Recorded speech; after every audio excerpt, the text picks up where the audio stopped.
जय हिंद दोस्तों, सैनिक समाचार में आपका हार्दिक स्वागत है। सबसे पहले बात करूंगा रोचक हेडलाइंस की। हाँ जी दोस्तों, पेंशन भोगियों के लिए खुशखबरी। इलाहाबाद हाई कोर्ट का आदेश और state bank of India helpline खोलेगी अलग से, किसी भी पेंशनर्स को नहीं होगी असुविधा। आखिर इस निर्णय के बारे में मैं बात करूंगा। और क्या सेना में जातिवाद पनप रहा है? क्या सेना में इस तरह घोर अपमान? किस देश के नेता बड़े मंच पर ऐसी बातें क्यों कह रहे हैं? इसके ऊपर चाहिए आपकी राय। और दोस्तों मैं बात करूंगा, हाँ जी दोस्तों, सेना की गाड़ी एक पलटी और उसमें 21 जवान सवार थे, बाल बाल बचे, बड़ी अनहोनी से बचे और 2 जवान हुए शहीद। आखिर कहां और कैसे? तो खबरें करते हुए साथ से सबसे पहले जो मैं बात कर रहा हूं, खुशखबरी। 1 करोड़ पेंशन भोगियों के लिए सरकार का बड़ा तोहफा, अब मिलेगा तगड़ा फायदा। आखिर ये हेडलाइन है, इलाहाबाद हाई कोर्ट का ऐतिहासिक फैसला। पेंशन भोगियों के लिए हेल्पलाइन नंबर, एसबीआई की नई सर्विस से जिंदगी होगी आसान। जाने रिटायरमेंट बेनिफिट से जुड़े आपके अधिकार और सरकार नए निर्देश जो आप सभी की समस्याओं का करेंगे समाधान। हाँ जी दोस्तों, क्या निर्णय? हाई कोर्ट ने हाल ही में एक ऐतिहासिक फैसला सुनाते हुए कहा है कि रिटायरमेंट बेनिफिट को रोकना न केवल अवैध है बल्कि एक गंभीर नैतिक अपराध भी है।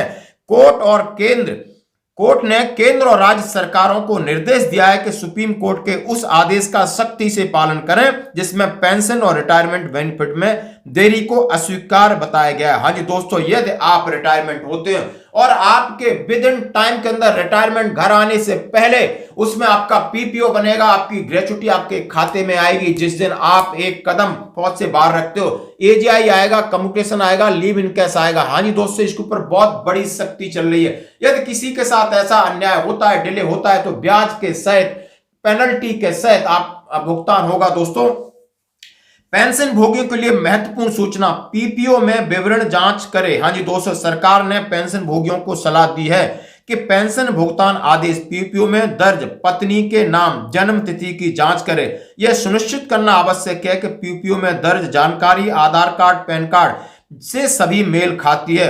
अगर कोई गलती पाई जाती है तो तुरंत सुधरवाना जरूरी है, क्योंकि गलत जानकारी के कारण फैमिली पेंशन प्राप्त करने में समस्याओं का समाधान करना पड़ सकता है। इसलिए ये जानकारी आपके सामने साझा की जा रही है।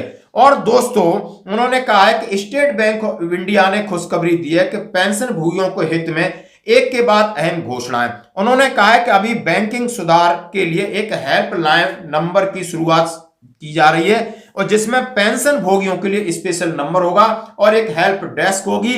वहां पर आपको जाकर के लंबी प्रतीक्षा नहीं करना होगा और ये बैंक यकीन करेगी कि कम से कम पेंशनर उनके शाखा में आए, वो घर बैठे ही सारी सुविधाएं ले सकते हैं। जैसा कि स्टेट बैंक ऑफ इंडिया ने अपने ग्राहकों, पेंशन भोगियों के लिए एक नई सुविधा की शुरुआत करने की ले जा रही है। वहां पर आपको पासबुक ले जाने की आवश्यकता नहीं है और वहां पर आपने लाइन लगाने की आवश्यकता नहीं है और वहां पर एक हेल्प डेस्क होगी और एक नंबर जारी किया जाएगा और जिस नंबर से आप घर बैठे ही तमाम अपनी पेंशन संबंधी, फैमिली पेंशन संबंधी, डॉक्यूमेंट संबंधी, केवाईसी संबंधी जानकारी देके आप अपडेट करा सकते हो। दोस्तों, तो एक बहुत बड़ा आप समझ सकते हो ये न्यूज है कि आपके पेंशन संबंधी और पेंशनर का जीवन आसान करने के लिए ये हाई कोर्ट ने ये आदेश दिया है राज्य सरकारों को और केंद्र सरकारों को। हम इसका स्वागत करते हैं। अब बढ़ते हैं एक और अगली खबर की तरफ। जैसा कि आप अभी एक वीडियो देख रहे हैं, यहां हमारे सेना में घोर जातिवाद और अपमान का सामना करने वाले हमारे साथी भी यहां मौजूद हैं, जो लंबे समय से इस गैर बराबरी और इस अन्याय के खिलाफ लड़ रहे हैं। लेकिन मुझे बड़े कष्ट के साथ कहना पड़ रहा है कि ये सत्ता के पास भी गए और विपक्ष के बड़े बड़े नेताओं के पास भी गए, लेकिन इनकी समस्या का समाधान सरकार नहीं कर पा रही है। इसका मतलब सरकार नहीं चाहती कि सेना के साथियों के तिरंगे को उठाने वाले साथियों का सम्मान होना चाहिए। सम्मानित साथियों, मैं किस किस की पीड़ा आपके सामने रखूं?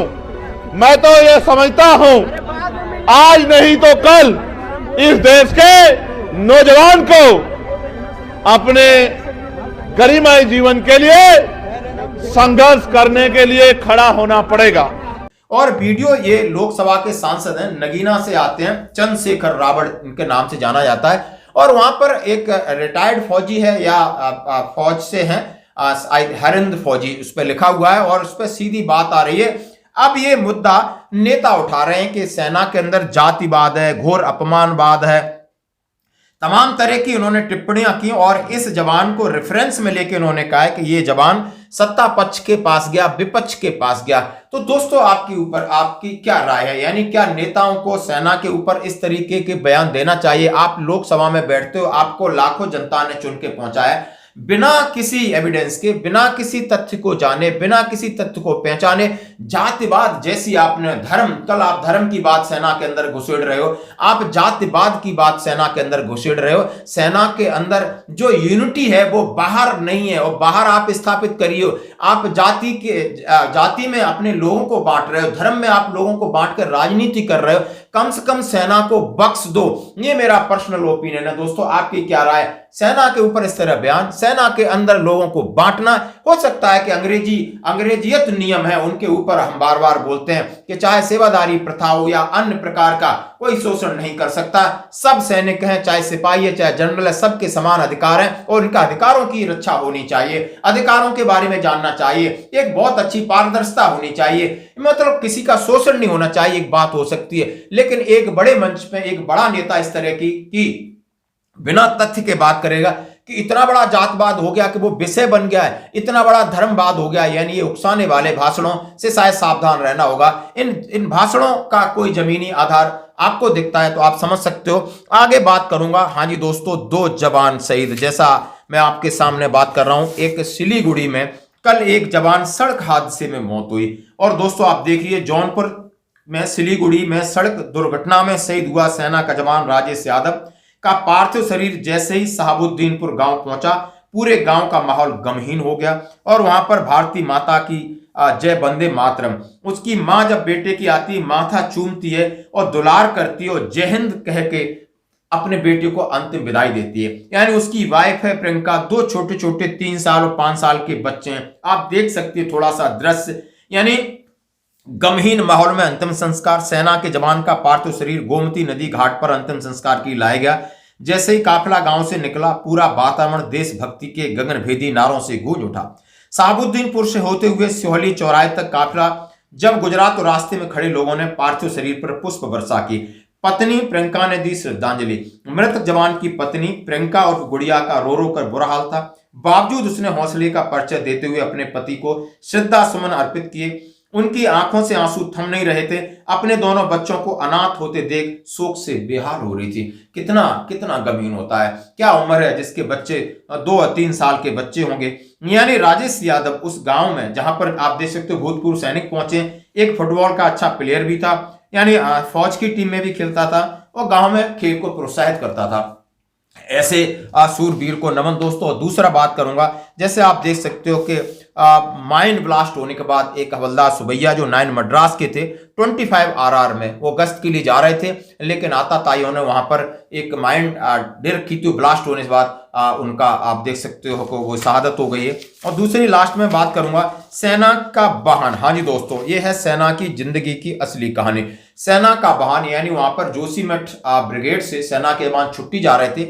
बस है जो आप देख रहे हो, 21 जवान सवार थे और ये बस देहरादून जा रही थी। वहां से सबने अपनी अपनी ट्रेन पकड़ना होता है और बस बीच में डिवाइडर को तोड़कर स्टीयरिंग लॉक हो गई और जाकर के खाई में गिरते गिरते बची। गनीमत ये रही कि गाड़ी ऑफ हो गई, वहां पर मिट्टी है, वहां फंस गई, नहीं तो बड़ा हादसा होना था। फिर भी गाड़ी में 2-3 जवान इंजर हुए। शायद भगवान का लाख लाख शुक्र है कि बड़ा हादसा होते होते बच गया। दोनों जवान सभी स्वस्थ हैं, सुरक्षित हैं। इस तरीके की अनहोनी सेना के साथ हमेशा होती है। तो दोस्तों आज की खबरों में इतना ही। बने रहिए हमारे साथ। धन्यवाद।